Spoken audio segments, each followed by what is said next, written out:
방송에서 제공하는 투자 정보는 투자 판단에 대한 조언입니다.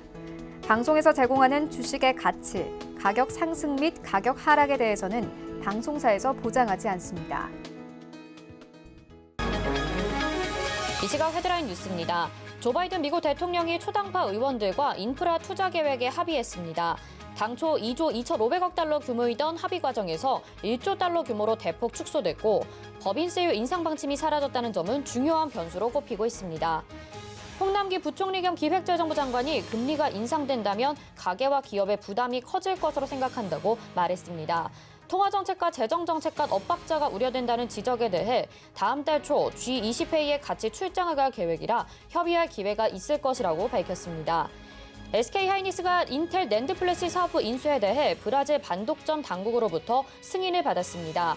한국과 미국, 유럽, 대만에 이어 브라질에서도 승인을 받으면서 최대 관건인 중국만 넘으면 인텔 인수 작업은 순조롭게 마무리될 전망입니다. 대우건설 메가 본입차를 실시되면서 소문만 무성했던 대우건설 인수 후보군이 결정될 전망입니다. 현재 알려진 주요 인수 후보는 DS네트워크스 컨소시엄과 중흥건설, 호반건설, 아랍에미리트 아부다비 투자청 등입니다. 네, 시청자 여러분 안녕하십니까? 오늘장 내일장 출발합니다. 안수정입니다. 코스피 다시 한번 신고가 랠리 속에 오늘 기관과 외국인의 순매수로 3,300포인트를 뚫어줬습니다. 현재는 살짝 밑돌아서 3,298포인트에서 움직이고 있는데요. 코스닥도 이에 질세라 열심히 달려주면서 1,000포인트에 안전하게 안착하는 흐름 잘 보여주고 있습니다. 오늘도 순환매 장세 속에서 오늘은 해운주, 증권주들이 강세를 보이고 있는데요. 전반적인 시장 분위기도 좋습니다. 미국에서는 인프라 투자 합의가 진행이 되면서 미증시 역시 좋았었는데요. 주말 동안 우리 계좌 잘 지켜낼 수 있을지 함께 점검해 보시기 바라겠습니다. 전화번호 02-3153-2611 또는 2612번으로 전화 주시거나 100원의 정보 이용료 부과되는 샵 0082번으로 문자 보내주시면 이어서 종목 상담도 도와드리겠습니다. 또 금일본 방송에서 제공해드리는 정보는 투자 판단에 대한 조언입니다. 해당 종목의 가치와 수익률 보장해드리지 않는다는 점 참고하시길 바라겠습니다. 자, 그럼 좀 더 오늘 시장에 대해서 알아봐야겠죠? 상승하는 업종과 하락하는 업종 정리해드리겠습니다. 이 시각 시황 브리핑 김혜연 캐스터가 전해드립니다. 안녕하십니까. 캐스터 김혜연입니다. 현재 양시장은 모두 기분 좋은 상승세 나타내고 있는데요. 장 마감까지 이 상승 흐름 이어나가길 바라보면서요. 지수부터 살펴보겠습니다. 코스피 지수입니다. 코스피 현재 0.36% 오른 3,297포인트 선에서 움직이고 있습니다. 코스닥 지수 보시죠. 코스닥 현재 0.33% 상승폭 보여집니다. 1,015포인트 선에서 거래가 되고 있네요. 이어서 수급 상황도 살펴보겠습니다. 코스피 현재 기관과 외국인이 담아주고 있습니다. 기관이 3,920억 원 매수하고 있고요. 외국인 1,586억 원 매수하고 있습니다. 개인 현재 5,380억 원 매도하고 있습니다. 이어서 코스닥 수급 보시죠. 기관이 홀로 매도하고 있습니다. 기관이 605억 원 매도하고 있고요. 개인이 649억 원 매수하고 있습니다. 외국인 현재 177억 원 매수해주고 있습니다. 네, 다음으로는 특징적인 테마와 업종 살펴보도록 하겠습니다. 오늘 상승하는 업종 테마로는 해운주, 화이자 관련주, 은행주들이 있고요. 하락하는 업종 테마로는 온라인 교육주, 엔터테인먼트주가 있습니다. 먼저 해운주부터 살펴보겠습니다. 해운주도 오늘 오름세 기록하고 있습니다. 최근 중국 정부의 철강 제품에 대한 생산 규제 우려로 하락세 보였는데요. 3분기까지 BDI 지수가 오를 것이란 전망과 함께 오늘 오름세 보여집니다. HMM 현재 3.13% 오른 42,900원에 거래되고 있고요. 펜오션 8% 급등세 보입니다. 8,150원에 거래되고 있습니다. TK케미칼 현재 4.82% 오른 7,400원에 거래되고 있습니다. 다음은 화이자 관련주 살펴보겠습니다. 화이자 백신이 델타 변이 바이러스의 예방률 90% 효능이 있다라고 주장을 했는데요. 오늘 관련주들 오름세 보여집니다. 제일파마홀딩스 2.39% 오른 25,700원에 KPX 생명과학 현재 3.61% 오른 1050원에 거래되고 있습니다. 이어서 은행주도 살펴보겠습니다. 코로나19 영향으로 재무 안정성 확보 차원에서 금융당국이 실행했던 배당 성향 20% 제한 권고안이 오는 6월 31일 종료가 될 예정인데요. 이에 따라서 중간 배당에 대한 기대감 높아지면서 오늘 은행주들 상승세 보여집니다. KB금융 현재 1.6% 오른 57,000원에 거래되고 있고요. 하나금융지주 2.84% 오른 47,150원에 거래되고 있습니다. DGB금융지주 현재 3%대 급등세 보입니다. 9,350원에 거래되고 있습니다. 네, 다음으로는 하락하는 업종도 살펴보겠습니다. 오늘 온라인 교육주 하락세 보여집니다. 전일 상승 흐름 보여줬는데요. 하루 만에 하락세 나타내고 있습니다. 웅진싱크빅 현재 1.5% 내린 4,135원에 애니능률 3.77% 낙폭 보여집니다. 25,500원에 거래되고 있습니다. 네, 다음 엔터주도 살펴보겠습니다.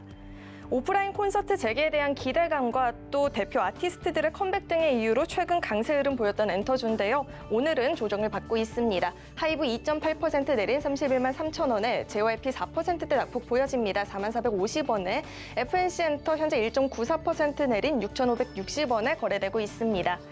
그리고 오늘 이마트 살펴보겠습니다. 이마트의 이베이 코리아 인수가 확정이 됐죠. 인수가액 약 3조 4천억 원이라고 하고요. 취득집은 80%라고 합니다. 오늘 장 초반부터 강세 흐름 보였는데요. 현재 주가는 4.14% 오른 16만 3,500원에 거래되고 있습니다. 네, 지금까지 시황과 특징적인 업종 테마 살펴봤습니다. 네, 이 시각 시황 브리핑 들어봤습니다. 요즘 들어서 시장은 하루 걸러 하루 상승하는 것 같아요. 하루 상승했다면 오늘은 좀 쉬어가고 또 다음 날에는 다른 업종이 상승하고 이런 흐름 보여주고 있습니다. 오늘도 마찬가지인데요. 좀 더 자세히 들어보기 위해서 객장 상황 연결해 보겠습니다. 메리츠증권 강남금융센터 정영훈 과장 전화 연결돼 있습니다. 안녕하십니까? 네, 안녕하세요. 네, 오늘 업종들도 대부분 상승하고 있지만 일단 지수가 코스피 3,300포인트 뚫어줬다라는 거에 좀 의미가 있는 것 같아요. 현재 객장 상황 먼저 들어볼까요? 네, 이 시각 현재 지금 외국인과 기관 투자자들의 동반 순매수가 유입이 되면서 오늘 이제 시장이 이제 상승을 하고 있는데요. 이 시각 현재 수급 주체별 매수 상위 종목을 살펴보면 외국인 투자자들은 코스피 시장에서 LG화학, SK하이닉스, 신풍제약 등을 순매수하고 있고요. 코스닥 시장에서는 원익 IPS, 유진테크, 차바이오텍을 순매수하고 있습니다. 기관 투자자들은 코스피 시장에서 삼성전자, SK하이닉스, LG전자를 순매수하고 있고요. 코스닥 시장에서는 파마리서치, 와이더플래닛, 원익 QNC 등을 이제 순매수하고 있습니다. 오늘 전반적으로 외국인과 기관 투자자들이 SK하이닉스 같은 삼성전자, SK하이닉스 같은 반도체 업종으로 집중적인 좀 순매수가 유입이 되고 있는 것이 좀 특징적인 부분이다라고 볼 수가 있겠습니다. 네, 말씀하신 것처럼 삼성전자와 SK하이닉스 쪽으로 수급이 들어오는 모습 체크해 볼 수 있었고요. 그렇다면 오늘 시장 한마디 어떻게 정리해 볼 수 있을까요? 네, 전일 이제 미증시가 또 S&P 500과 나스닥 지수가 이제 신고가를 달성을 하면서 마감했습니다. 그러면서 오늘 코스피 지수도 이제 3,300선을 넘어서면서 신고가를 좀 경신하는 그러한 지금 흐름이 나타나고 있다 볼 수가 있겠는데요. 아무래도 이제 연준의 정책 불확실성이 좀 소화가 되고 또한 바이든 대통령의 인프라 협상 타결에 대한 기대감이 좀 높아지면서 오늘 시장에 좀 훈풍이 불고 있지 않나 그렇게 보여주고 있습니다. 전반적으로 그동안에 이제 많이 상승했었던 카카오라든지 네이버 같은 이런 일부 기술주들 같은 경우에 좀 차익 실현 매물이 나오는 반면에 이를 제외한 오늘 이제 대부분의 업종이 상승을 하면서 그동안은 최근에 이제 시크릿컬 업종이 전반적으로 좀 약세 흐름을 보였었는데 이들 업종이 동반해서 오늘 상승세를 보이면서 오늘 대부분의 업종이 좀 상승하는 그러한 좀 하루다라고 볼 수가 있겠습니다. 네, 한동안 또 성장주가 강세를 보이더니 오늘은 경기 민감주 쪽으로 조금 더 상황이 좋아졌습니다. 네이버 카카오 수요일까지는 상황이 좋았었는데 오늘 또 하락하고 있는 모습까지 체크를 해주셨네요. 오늘 말씀 여기까지 듣겠습니다. 고맙습니다. 네, 고맙습니다. 네, 이 시각 객장의 정영훈 과장과 함께했습니다. 이어서 이번 주 핫 이슈로 이어집니다.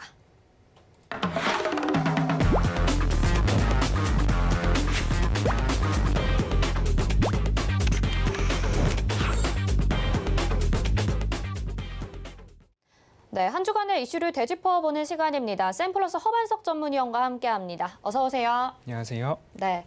시장에는 굵직굵직한 이슈들이 계속 나오고 있는 것 같아요. 이제 파월 연준 의장이 선제적인 금리 인상은 하지 않겠다라고 밝히면서 다시 한번 시장에 좀 훈풍이 불어오는 것 같긴 한데 거기에서 이제 성장주를 좀 눈여겨봐야 됐었고 네이버 카카오가 이번 주 중에 강한 흐름을 보여줬었습니다. 물론 어제와 오늘은 조금 약한 모습인데 이 네이버 카카오 지금 시총 3위 자리를 두고 계속해서 각축을 벌이고 있어요. 어떤 상황인지 좀 자세히 들어볼게요. 네, 카카오와 네이버와 카카오의 시가총액이 국내 시총 몇 위까지 상승을 할 수 있을까? 짧게는 현재는 3위 자리를 두고 다투고 있지만 앞으로 2위, 1위 자리가 가는 날이 올 건지 안 올 건지, 우리나라의 아마존이 될 건가? 그런 이야기들까지도 함께 해볼 수 있는 그런 모습들이었습니다. 나란히 시총 5조 원이 증가를 했습니다. 카카오는 개인이 사들이고 그리고 네이버는 외국인과 기관이 사들이고 있는 모습입니다. 성장주의 대표주자이자 IT 대표주자로서 네이버와 카카오 양사 모두 다 가파른 상승세가 나왔죠. 그 상승세 이후 일부 조정이 나오고 있는데 이 조정에 대해서는 국내 지수 자체가 신고가, 사상 최고치 이러한 수식어들이 하루하루 매일매일 붙어가고 있는 모습이기 때문에 앞으로의 주가 추이가 조금 더 기대가 되는데 이왕 안전한 가격에 매수를 하셨다라고 한다면 장기적으로 가져가시는 게 맞고요. 이따가도 말씀을 드리겠지만 지난주 금요일에도 2부 종목 상담 시간에 15만 5천 원에 카카오를 샀습니다라고 전화 상담을 주셨던 기억이 납니다. 안전한 가격에 사야지 지금과 같은 조정에도 좀 버틸 수 있지 그렇지 않으면 조금 어려울 수 있다라는 부분 좀 참고를 해보시면 좋을 것 같고요. 카카오와 네이버의 수급 측면에 있어서도 상반된 모습들이 좀 나옵니다. 카카오의 6월 기준 현재까지 수급을 좀 살펴보면 개인이 이 상승을 주도했다라고 좀 수급 주체로서는 그렇게 집계가 되고 있고요. 네이버 같은 경우에는 일부 횡보 이후에 상승을 해준 모습이지만 6월 내내 개인들은 조금 매도세가 나왔고 외국인과 기관들은 2,700억, 2,300억 원의 수급이 양호하게 좀 잡혀주고 있는 모습입니다. 이후에 이 외국인들의 수급이 어떻게 돌아오느냐에 대한 부분이죠. 카카오는 너무 많이 올랐기 때문에 외인과 기관들도 조금 차익 실현을 좀 내놓은 것이 아닌가라는 부분들도 참고를 해볼 수 있고요. 지속적으로 외국인이 네이버 같은 경우에는 들어올 것인가에 대한 부분들로 앞으로의 추세의 가늠자를 좀 살펴보셔도 좋을 것 같습니다. 상장사 그룹별 시가총액을 살펴볼 때에도 카카오와 네이버가 3위 자리를 네이버가 차지하고 있었으나 이 자리를 카카오가 역전을 했다. 이런 이야기들이 좀 나오고 있고요. 두 종목의 시가총액이 약 144조 8천억 원 정도입니다. 그러면 시가총액 4위인 현대자동차 그룹과도 견줄 만한 수위로 올라오고 있는 모습입니다. 시총을 현대차 그룹 중에 현대차, 기아, 현대모비스 이 3인방을 합쳐보면 이 3인방을 합친 것보다는 일단은 많아졌습니다. 23일 기준으로 현대차 그룹 12개 종목을 모두 다 합치면 화면에서 보시듯 148조 원 정도, 3천억 원까지도 올라가고 있는 모습인데 앞으로 장기적인 관점으로 보았을 때 차화정에서 현대자동차도 좋은 흐름들이 이어지고 있고 매출액이 증가하고 있는 그런 모습들이 나타나고 있는데 과연 카카오와 네이버, 우리나라의 성장주 대표주, IT 대표주 어떻게 이 흐름들을 이어갈 수 있을지 주목이 되는 부분들이 아주 큰 것 같습니다. 작년 말 카카오의 시총은 34조 4천억 원에 불과했고요. 네이버의 시총은 48조 원 정도였는데 불과 몇 달 새에 6개월이 채 되지 않은 사이에 70% 이상의 성장률, 상승률을 좀 보여주고 있는 그런 모습입니다. 시총 3위 경쟁은 앞으로도 두고두고 뉴스를 통해서 많이들 회자될 것이다라고 좀 보여지고 있고요. 향후 이 두 기업의 전망을 좀 한번 살펴본다면 먼저 카카오 같은 경우에는 강력한 플랫폼이죠. 카카오톡.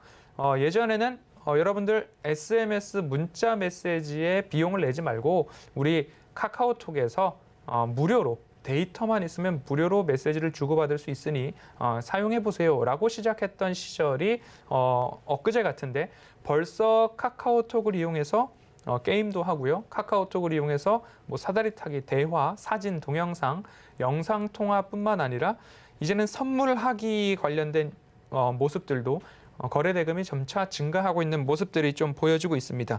이렇게 강력한 플랫폼을 하나 가지고 여기서부터 이제 하나하나 이커머스 그리고 이제는 보험까지도 진행이 될 수 있고 증권 같은 경우에는 MTS를 이제 하반기 중에 도입하고 있는 그런 전망들이 나오고 있습니다. 그렇듯이 앞으로 이제 카카오에 있어서는 제가 방금 말씀드렸던 보험과 관련된 부분들을 조금 더 집중을 해볼 수도 있고요. 수익성은 여전히 좋을 것이다라는 전망이 굉장히 강합니다. K 콘텐츠 쪽으로도 웹툰이나 앞으로 글로벌 시장의 K 팝이나 K 웹툰, K 드라마, K 소설 이런 모든 것들을 함께 좀 공유를 할 수 있는 그런 플랫폼의 강력한 사업자로 좀 점쳐지고 있는 모습인데 앞으로 이 부분도 함께 집중을 해볼 필요가 있을 것 같고요. 가장 중요한 것 중에 하나는 결국 하반기에 예정돼 있는 IPO, 공모 관련된 이야기죠. 카카오뱅크, 카카오페이 등이 이제는 카카오에서 신규 상장을 하고 결실을 조금 맺을 때가 오고 있지 않나라는 부분으로 이해를 해보시면 좋을 것 같고요. 네이버 같은 경우에는 역시 글로벌 플랫폼 성장이 기대가 되는 곳이죠. 이커머스면 이커머스, 쇼핑, 그리고 오픈마켓, 그리고 뭐 컨텐츠 입장에서도 전 세계 1위 웹소설 업체인 와패드를 인수를 했죠. 그런 부분들도 따져보면 플랫폼 입장에서는 조금의 성격이 다르지만 그래도 강력한 플랫폼 사업자 중에 하나다라고 보시면 좋을 것 같고요. 네이버의 자회사, 그리고 네이버 웹툰, 그리고 이커머스에 대해서 2주 전 작전 리포트 시간을 통해서 메타버스 시장에 대해서도 좀 말씀을 드렸었는데요. 미국의 로블록스와 유사한 비즈니스 모델로 네이버가 네이버 제트, 제페토라는 플랫폼을 가지고 있고 최근에는 이곳에서 대선이나 선거를 준비하겠다라는 이야기들이 국내에서 한 번 더 회자됨으로 인해서 메타버스 시장에 대한 집중도 조금 나오고 있는 모습입니다. 현재 우리나라에서는 거의 유일하게 메타버스 플랫폼 시장을 가지고 있는 곳이 네이버 제트, 네이버 제페토라는 부분들을 좀 참고를 해보시고요. 네이버에서 또 집중해서 볼 부분은 17년도부터 다른 회사의 지분 교환, 동맹, 투자 이런 협업들이 굉장히 많이 일어났습니다. 17년도 YG 엔터를 시작으로 20년도에는 SM 엔터, CJ 대한통운, CJ E&M, 스튜디오 드래곤도 있었고요. 21년도에는 빅히트의 위버스 플랫폼 운영사인 BNX와의 투자가 있었고요. 그리고 신세계 이마트와의 지분 교환 및 지분 인수도 있었습니다. 다양한 영역의 다양한 기업들과의 동맹과 시너지가 앞으로 어떻게 일어날지 네이버는 이 부분에 조금 초점을 맞춰보면 좋을 것 같고요. 이 모든 금액을 합쳐보니까 3조 380억 원 이상의 투자 또는 지분 가치, 지분 인수가 있었습니다. 그러면 여기서 나오는 동맹에서 나오는 시너지 효과가 네이버에 어떻게 긍정적으로 작용할지 이 부분을 네이버 같은 경우에는 조금 주목해서 보시면 어떨까라고 전망해 보겠습니다. 네, 두 회사가 이미 많이 성장하기도 했지만 여러 가지 사업 부분에서 앞으로 훨씬 더 많이 나아가야 될 미래를 좀 보고 있는 것 같습니다. 그런데 이 두 회사를 비교를 해보자니 사실 카카오는 지금까지 이렇게 주가가 끌어올린 게 개인들의 수급으로 올라간 거였는데 네이버는 지금 기관과 외국인이 매수를 하고 있단 말이에요. 이렇게 다양한 사업을 하는데 그 사업의 차이점과 가치가 어떻게 다르길래 네이버는 또 기관과 외국인이 매수를 하고 있는 건지 또 이렇게 본다면 사실 네이버의 주가가 조금 더 기대되는 건 아닌지 그 부분도 궁금하거든요. 어떻게 보시나요? 시장 상황이 이제 앞으로 외국인들 수급에 긍정적인 요소로 작용을 한다면 현재 네이버 같은 경우에는 꾸준하게 외인들의 수급들이 좀 이어지고 있는 흐름들이었습니다. 그렇기 때문에 이 외인들의 수급이 끊이지 않고 들쑥날쑥은 하고 있지만 지속적으로 순매수가 우위에 있기 때문에 조금 더 긍정적이다라는 표현이 맞을 수도 있겠지만 앞으로는 이제는 지수가 신고가를 갱신해 가고 있기 때문에 어느 시점에서 내가 접근을 해야 되는가가 조금 더 중요할 것 같습니다. 그래서 네이버와 카카오 안전한 가격에서 보유하고 계신 분들이라면 조금 기다려보고 장기적인 관점에서 시가총액 3위에 그치지 않고 4위에 그치지 않고 조금 더 성장을 할 수 있을까에 포인트를 맞춰보시면 안전하시다라는 말씀을 좀 드릴 것 같고 하지만 너무 고가에 따라가는 매수를 하셨다라고 한다면 지금 손실 구간이 아니라면 현금 비중을 늘리거나 손익분기점이 깨지는데도 불구하고 구태여 그것을 들고 있을 필요가 있을까라는 생각을 한 번 더 해봅니다.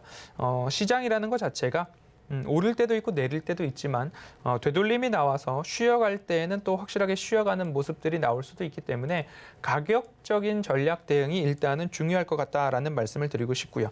네이버를 조금 더 설명을 드리면 1분기 실적 중심으로 보면 외형 성장은 굉장히 견조한 흐름들이 이어지고 있습니다. 매출액은 전년 대비 30%가량 증가한 1조 5천억 원 수준이었고요. 영업이익은 1% 정도 줄어든 2,880억 원 정도였는데 광고 매출액 여전히 좋고요. 그리고 이커머스 매출액 40% 이상의 성장률을 보이고 있습니다. 스마트 스토어가 이제 여러 CF들을 통해서도 좀 나오고 있는데요. 전년 대비 매출액이 50% 이상, 핀테크도 52%, 컨텐츠도 40%. 네이버페이 거래액이 8조 4천억 원을 넘어가는 흐름입니다. 네이버의 영업이익률이 다만 2018년도 4분기 기준으로 32%에서 매분기 조금 하락을 하고 있는 모습입니다. 올 1분기 기준으로는 19.3%까지 조금 하락을 했는데 32%에서 19%까지 조금 영업이익률이 하락을 했다라는 부분들이 일부 이제 주가의 조정 요인들이 좀 나오지 않았나라는 생각으로 대변이 될 것 같고요. 120일선을 쉽게 깨지 않고 올라가는 주가의 상승 흐름에 맞춰서 장기적인 관점으로 대응을 해야 하는 이제는 그러한 완숙한 기업에 조금 다다르지 않았나라는 모습으로 보여집니다.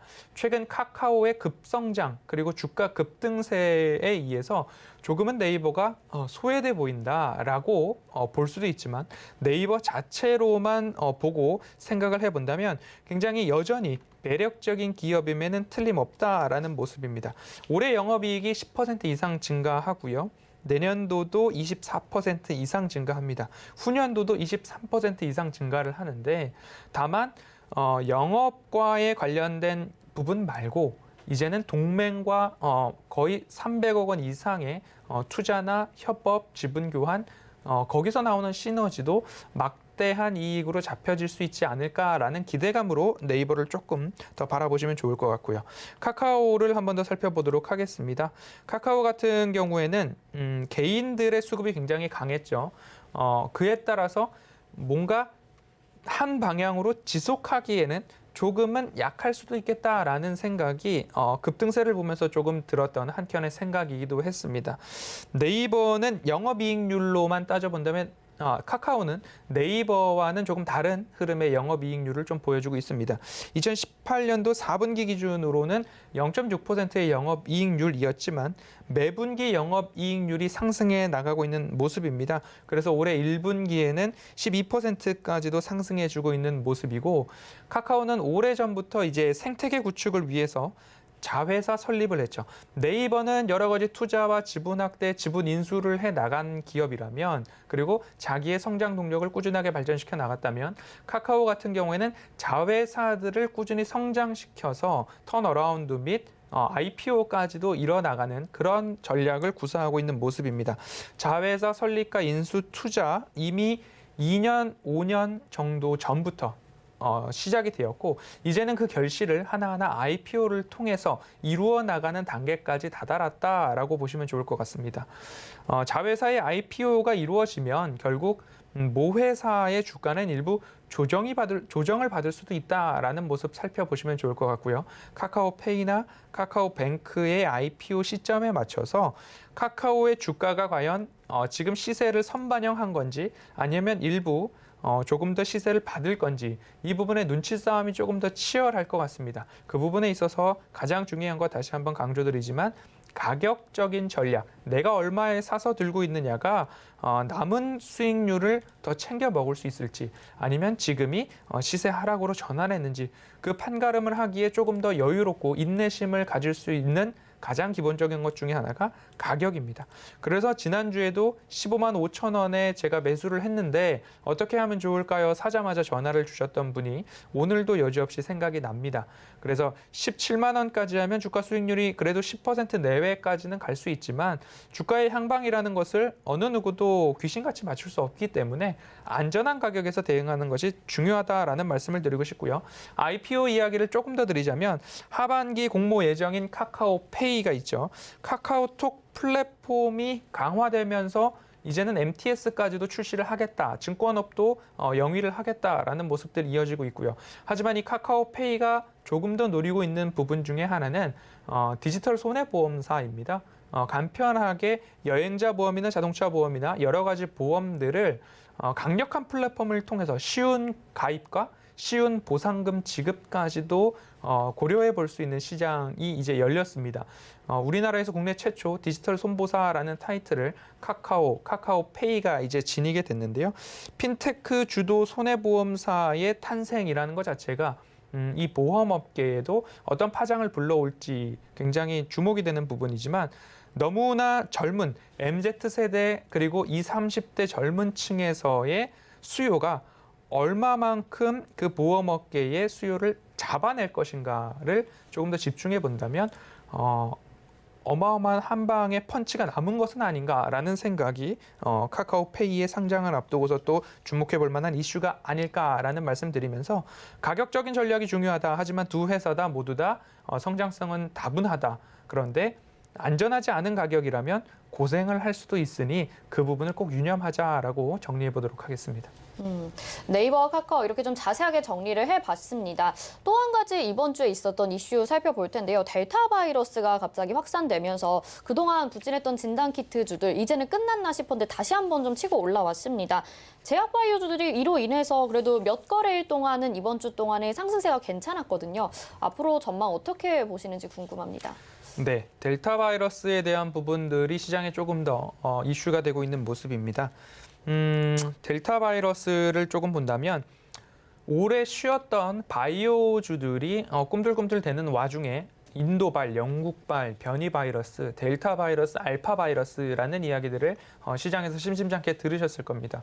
일각에서는 40초만 같은 공간에 있었는데도 불구하고 전이가 되더라라는 이야기에 공포가 조금 더 우리 시장에 그리고 우리 주변에 만연한 모습이고 그에 따라서 우리나라에 강력한 역할을 했던 진단키트 관련 업체들의 주가가 굉장히 좋은 흐름들을 보여주고 있다라는 것이 가장 근래의 주가 추이입니다.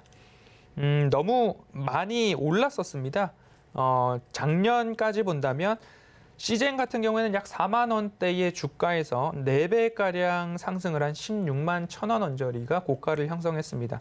그 이후에 백신 개발 소식 그리고 백신 공급 소식 백신 공백기를 지나서 백신 접종률이 25%를 넘어가고 있는 그런 흐름들 속에 이제는 백신도 나왔고 치료제도 나왔고 진단키트가 쓰이기는 하겠지만 대세는 아니겠지라는 이야기들 그리고 인식들이 팽배했죠.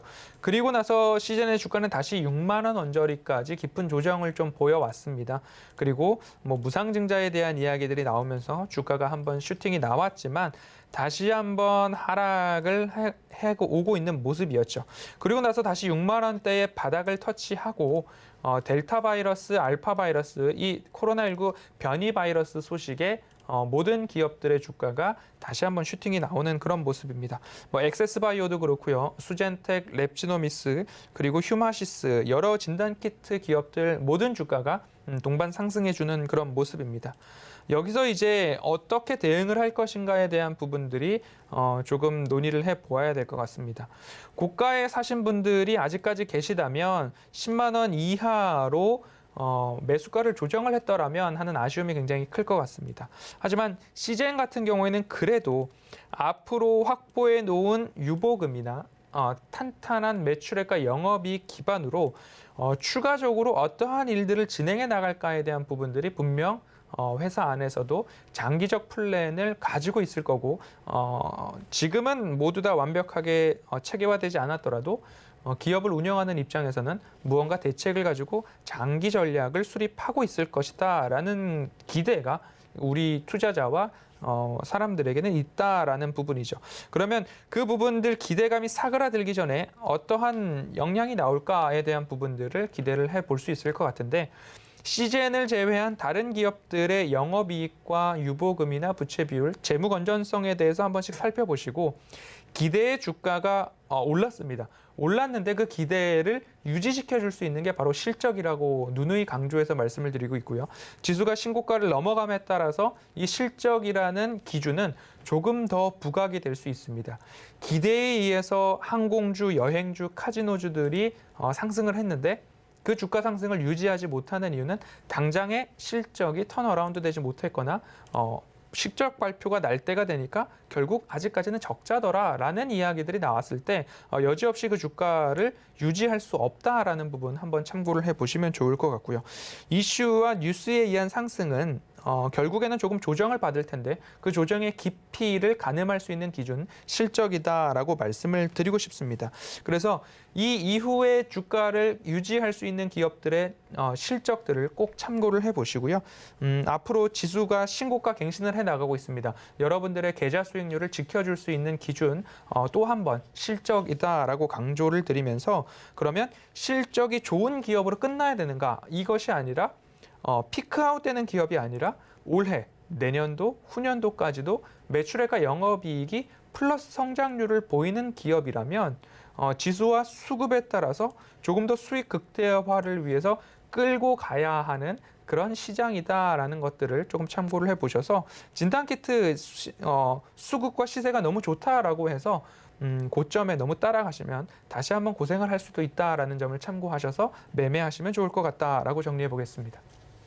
네, 진단키트주들은 추가적인 계획이 있는 기업인지 또 실적은 괜찮은 기업인지 체크해보자라고 정리를 해주셨습니다. 자, 오늘 이번 주 이슈들에 대해서 허반석 의원님이 자세하게 설명을 좀 해주셨는데요. 앞으로도 허반석 의원님과 계속해서 정보 공유하고 싶으신 분들은요. 서울경제TV 오늘장 내일장 이렇게 검색하시거나 옆에 QR코드 찍고 간편하게 입장하셔서 많은 내용 배워가시고 또 수익도 많이 내셨으면 좋겠습니다. 허반석 의원님 여기서 인사드리겠습니다. 고맙습니다. 감사합니다. 네, 이어서 이 시각 환율 동향 알아보도록 하겠습니다. 샘플러스 함지한 전문위원 전화 연결돼 있습니다. 안녕하십니까? 네, 안녕하세요. 네, 지난 한 주 동안 원달러 환율 급격하게 떨어졌었는데요. 이번 주는 살금살금 반등을 하면서 움직이고 있습니다. 그래도 오늘은 지금 5원 정도 하락을 하고 있는데 어떤 이유들이 있는지 체크해 주시죠.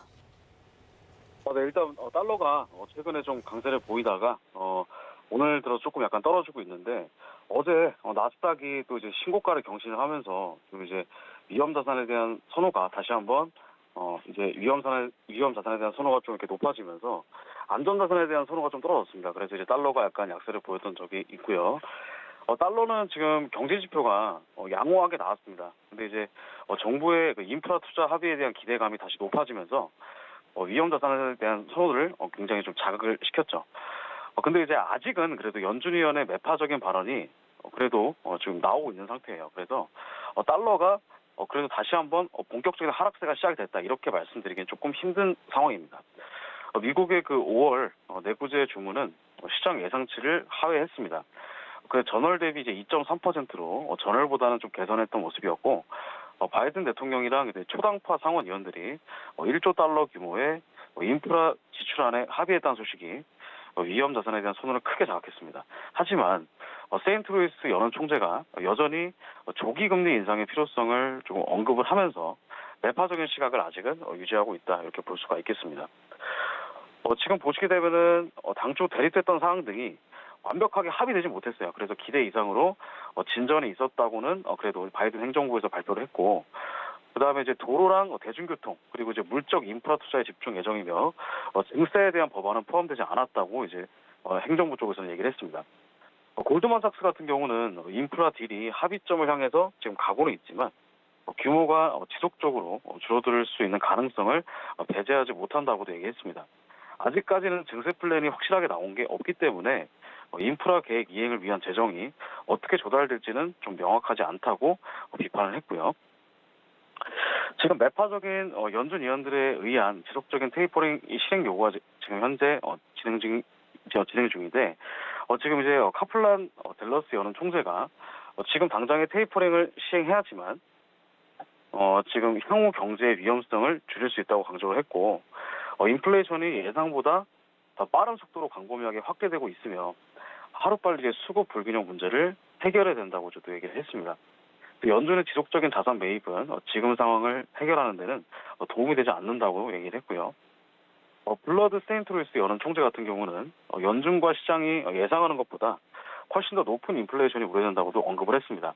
그래서 연준은 하루빨리 이에 대비하기 위한 통화정책 변화를 준비해야 한다, 이렇게도 얘기를 했고, 윌리엄스 연은 총재 같은 경우는 현 상황에서 매파적 접근은 좀 불필요하다.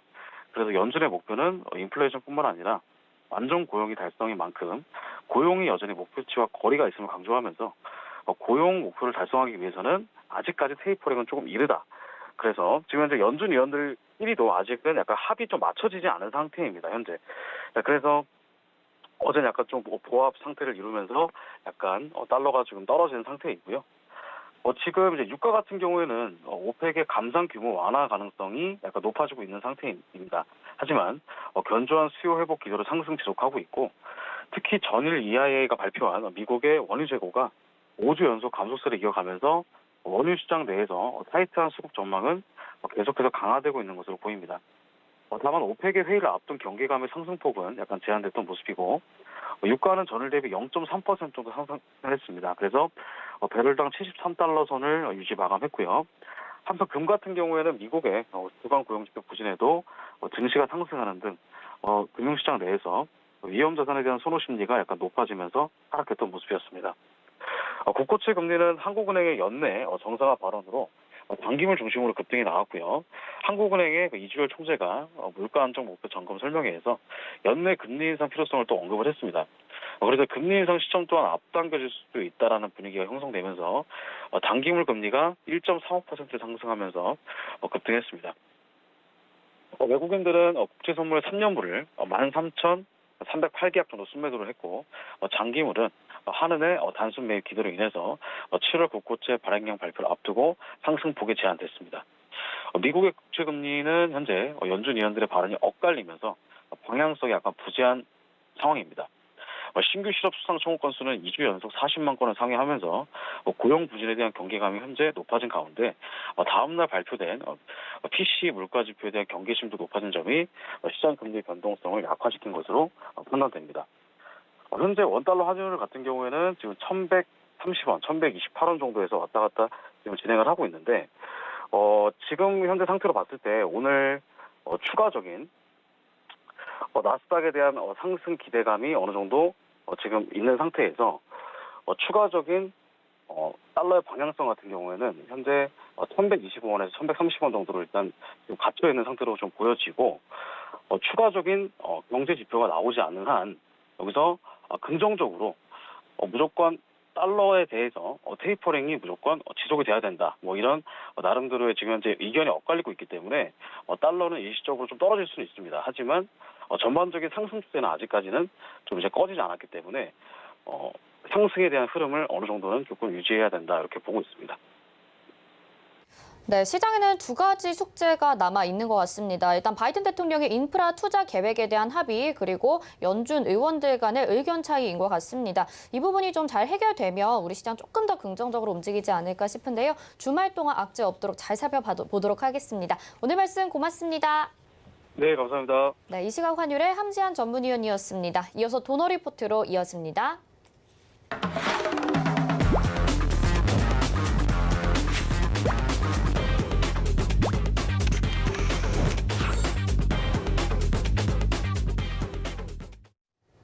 네, 돈 걱정 없는 포트폴리오 만들어 드립니다. 도너 리포트, 오늘도 샘플러스 이주연 전문위원과 함께합니다. 어서 오세요.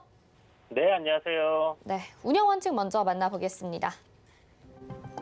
도너 리포트 운영 원칙입니다. 일주일에 2종목만 공개 변경하죠. 종목 공개 요일은 매주 월요일과 또 게릴라성으로 한 요일에 공개가 됩니다. 종목 공개 시 방송에서 2종목을 소개해 드리는데요. 그중에서 편입될 종목은 방송 끝나고 3시에 서울경제TV 오늘장 내일장 노란톡방에서 공개합니다. 노란톡 검색창에 서울경제TV 오늘장 내일장 검색하시고 입장하시면 되겠습니다. 네, 지금까지 누적 수익률 만나보시죠. 도너리버트 총 누적 수익률 491.5% 기록하고 있고요. 지금 500% 얼마 남지 않았습니다. 덱스터, 오스템, 포트 제외되면서 15% 수익 내줬었고요. 네이버 17%, SNK가 15%, SM라이프 디자인 8.4% 목표가 달성하고 나왔습니다. 네, TS 인베스트먼트가 24.2%의 좋은 수익률로 목표가 달성을 했었고 우성사료도 16% 목표가 달성을 했습니다. 보성파운텍 12% 상승했고요. MGM이 10.1% 수익 가져다 줬습니다.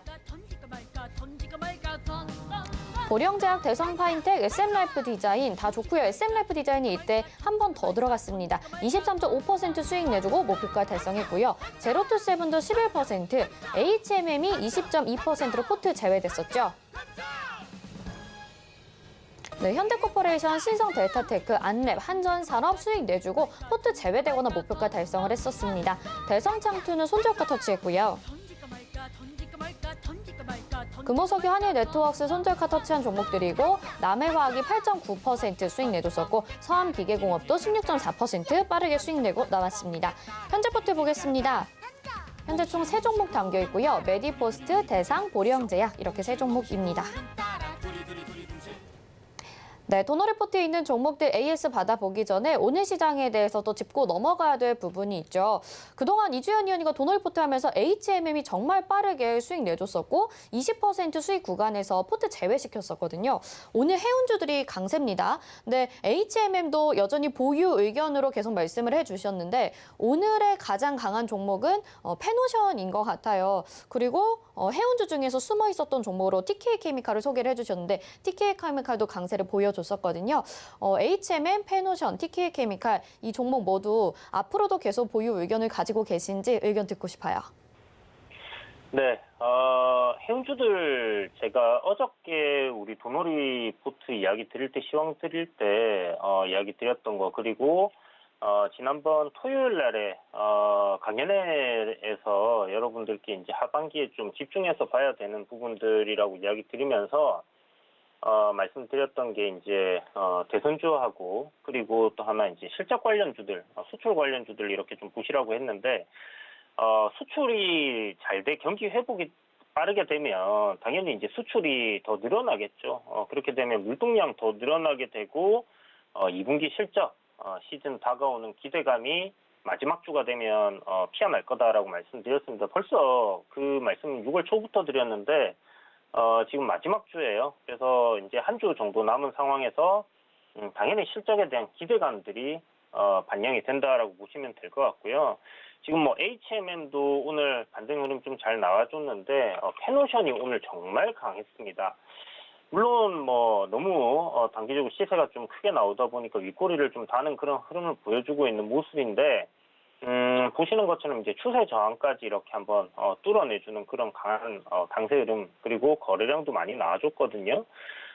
조정이 단기적으로 살짝 눌릴 수는 있겠지만 여기서 뭐 그냥 일반 소형주들처럼 페노션이 뭐 쭉쭉쭉쭉 올라가서 상한가 간다 그렇게 생각하기 조금 어렵기는 할 것 같아요. 뭐 두산중공업이라든지 대형주들도 잘 가긴 하지만 기본적으로 이제 보통 거래가 터지고 나면 좀 눌린다라는 그런 관점을 생각을 하셔야 될 것 같고요.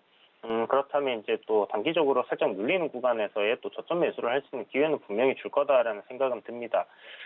다시 말씀드리지만 이 해운주들 같은 경우는 지금 현재 호황기를 맞고 있는 부분이 운임료 상승에 따른 부분인데 단기간에 운임료가 급락을 한다든지 그렇게 될 수 있는 생태가 아니에요. 그러니까 실질적으로 지금 선박이 부족해서 운임료가 상승을 했는데 이게 뭐 선박을 갑자기 뚝딱뚝딱 만들어낼 수 있는 부분이 아니다 보니까 결국은 이 운임료는 좀 장기적으로 지속될 가능성이 높다라고 계속 제가 말씀드렸던 부분이고요. 지금 한 2분기 정도 다가오면서 5월 달에 이제 사상 최고치 만들어내고 그다음에 뭐 보시는 것처럼 뭐 신고가 지금 갱신을 하고 있는 뭐 그런 상황입니다. 대한해운 역시 마찬가지로 나쁘지 않은 흐름 계속 이어가고 있고요. 그다음에 좀 전에 말씀하셨던 것처럼 TK케미칼 TK케미칼 이제 주유소에서 제가 지난주 앞으로 지켜봐야 될 섹터 말씀드리면서 해운주 보시라고 말씀드렸고, 그러면서 탑픽 종목으로 기존에 있던 종목들은 다 알고 계시니까 3개 정도 다 알고 계셨기 때문에 좀 숨은 해운주다라고 이야기를 드리면서 TK케미칼을 이야기를 드렸죠. 이 TK케미칼 같은 경우는 이제 삼화그룹 관련주다라고 보시면 되는데요. 요 삼화그룹이 이제 뭐 남선알미늄도 있고 TK케미칼도 있고 뭐 이런데 자회사 TK케미칼이 한 29.9% 정도의 지분을 SM상선의 지분을 가지고 있습니다. 그래서 SM상선이라고 상장이 되어 있지는 않지만 이 SM그룹의 해운사로서 지금 뭐 선박 컨테이너 운항을 하고 있고 미국과 한국, 중국 이렇게 좀 삼각 무역을 좀 하고 있는 그런 상황입니다. 그래서 그런 노선에서 뭐 큰 배는 아니지만 현대해운이 가진 것처럼 뭐 만 TEU 이상 되는 뭐 그런 대형 선박의 컨테이너들은 아니지만 그래도 이런 그 해운 쪽에 있다라는 부분은 분명히 실적적인 부분에서 수혜를 입는다라고 생각을 하시면 될 것 같고요. 그리고 ESM 상선 올해 안에 연내 상장을 좀 준비 중입니다. 그래서 그런 관련 이슈가 있다라고 지난번에 이제 소개를 해드렸는데 굉장히 잘 올라왔어요. 지금 보시는 것처럼 신고가를 갱신하는 흐름이고 앞으로도 저는 해운주들 좀 계속 꾸준하게 여러분들 좀 지켜보셔야 될 거다. 계속해서 좀 상승할 가능성이 높다라고 생각을 하고 있습니다. HMM 잠시 이야기를 또 드리면 오늘 그 펜오션이 상승세가 좀 강하게 나왔던 부분을 생각을 해보면 펜오션 같은 경우는 지금 단기적으로 상승 추세 흐름을 좀 타고 있었고 그리고 저항 자리를 이제 벗겨내는 그런 위치까지 올라왔기 때문에 좀 더 상승세가 좀 강하게 붙었다라고 볼 수 있는 부분이겠고요. HMM도 그런 흐름을 만들어 갈 수 있었는데 뭐 다들 아시겠지만 산업은행에서 이제 12 발행 주식으로 이제 전환하는 그런 악재가 조금 있죠. 그래서 그 부분 때문에 주가가 바로 상승하는 흐름으로 이어지지 못하고 지금 좀 눌려 있는 상황에서 전저점까지 이제 조정이 좀 나왔다라고 보시면 좋을 것 같아요.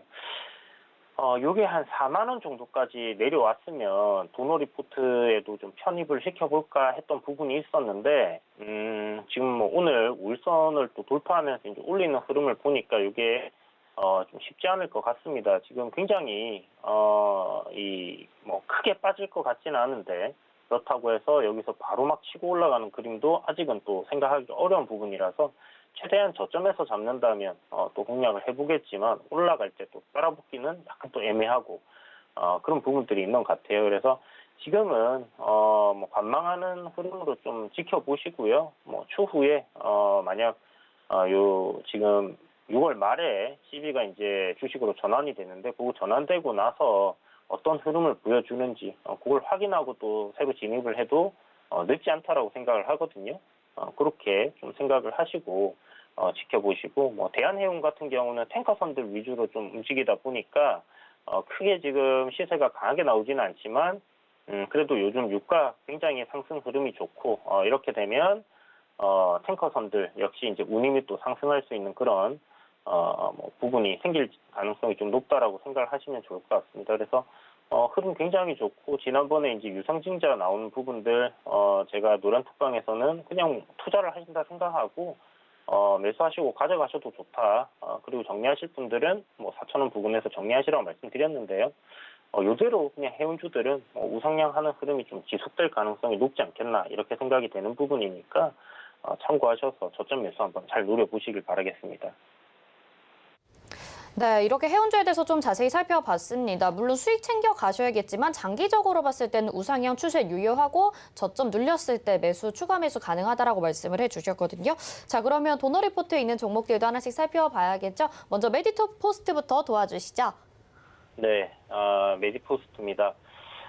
오늘 지금 코로나 관련주들, 그러니까 진단키트 관련주들도 역시나 이 2분기 실적에 대한 기대감이 좀 굉장히 커지는 상황이기 때문에 좀 잘 올라가고 있는 그런 부분들이 보이는데 메디포스트는 딱히 실적적인 부분에서 우리가 기대를 할 만한 건 없어요. 그러다 보니까 실적 시즌 앞두고 주가가 그렇게 강한 흐름을 보여주지는 못하고 있는 상황인데 저점 구간, 어저께도 말씀드렸던 단기 추세 저항, 요 지지를 해줄 수 있는 구간대 지금 진입을 해 있는 상황이고요. 요 전저점 구간 잘 지켜주고 반등하는 흐름이 나오고 21선 위로 안착을 해줘야지 추가적인 추세 전환이 일어난다. 지금은 여전히 요 구간에서의 바닥을 만들어 가는지 여부를 좀 지켜봐야 될 것 같고요. 잘 만들어 놓고 돌린다고 하면 추가적인 상승 흐름도 나올 거고, 여기 이제 지금 보시는 것처럼 한 4월 중순부터 계속해서 이렇게 밀어냈던 부분들이 있기 때문에 이런 것들이 이제 어떻게 보면 단기 눌림을 굉장히 좀 강하게 주는 부분이라서 돌릴 때는 좀 강하게 시세가 만들어질 수 있다, 이렇게 보시면 되고, 카티스템 생산 공장 증설하는 부분들, 그리고 이게 이제 실질적으로 매출로 좀 잡히는 시점까지는 시간이 걸리겠지만 공장 완공되고 나면 캐파가 좀 커지는 부분이기 때문에 그런 부분에서의 조금 주가 상승 기대해 볼 수 있겠다, 이런 생각이 드니까요. 참고하시면 좋을 것 같습니다. 자, 어제랑 거의 똑같습니다. 대상도 오늘 보시는 것처럼 이 추세대 지금 반등하는 흐름이 나와주고 있고, 울선 위에서의 돌파 그리고 눌림 한 이틀 정도 받고 지금 올라오고 있기 때문에 종가의 울선 위로 마감을 해준다고 하면 단기적인 28,000원 저항 자리를 뚫어낼 가능성 높다라고 생각을 하시고요. 여러 번 말씀드렸지만 중장기적인 관점으로 좀 보시면 좋다라고 말씀드렸습니다. 식품 관련주들 이번 인플레이션 때문에 상품 가격 상승을 시킨다고 하면 추후에 곡물 가격 하락되는 스프레드 마진 커지기 때문에 굉장히 더 가격적인 메리트 높아진다, 이렇게 보시면 되겠고요. 마지막 종목인 보령제약입니다. 보령제약 추세 흐름 잘 타고 가고 있습니다. 울선 위로 안착하고 올라오게 된다면 CMO 관련주들과 함께 좀 주가 상승 나와줄지 한번 지켜보기로 하고, 자회사 두 곳 IPO 관련된 이슈가 있다라는 거 말씀드렸죠. 기간 조정을 좀 거치고 있는 부분이니까 저점에서의 매수 여전히 유용하다, 이렇게 말씀드리겠습니다. 네, 현재 포트에 대해서 또 AS 받아봤습니다. 좀 더 자세한 전략 필요하신 분들은요, 서울경제TV 오늘장 내일장 들어오시면 됩니다. 검색하셔도 되고 옆에 QR코드 찍고 입장하셔도 되는데요. 이주연 위원님과 소통하시면서 더 많은 수익 노려보실 수 있으니까 지금 얼른 입장하시길 바라겠습니다. 위원님, 여기서 인사드리겠습니다. 고맙습니다. 네, 감사합니다. 네, 오늘장 내일장 저희가 준비한 소식 여기까지고요. 잠시 후 마감 임박 60분의 승부에서 여러분의 종목 고민 도와드리겠습니다. 전화번호 02-3153-2611 또는 2612번이고요. 문자는 100원의 정보 이용료 부과됩니다. 샵 0082번으로 종목명 매수가 비중 적어서 보내주시면 접수 도와드리겠습니다. 또 금일본 방송에서 제공해드리는 정보는 투자 판단에 대한 조언입니다. 해당 종목의 가치와 수익률 보장해드리지 않는다는 점 참고하시길 바라겠습니다. 오늘장 내일장 여기서 마치고요. 잠시 후 마감 임박 60분의 승부로 다시 돌아오겠습니다.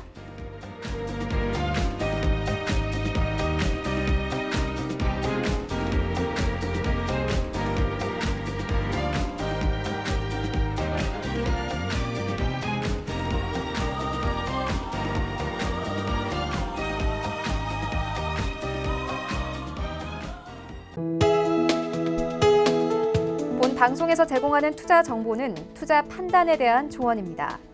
방송에서 제공하는 주식의 가치, 가격 상승 및 가격 하락에 대해서는 방송사에서 보장하지 않습니다.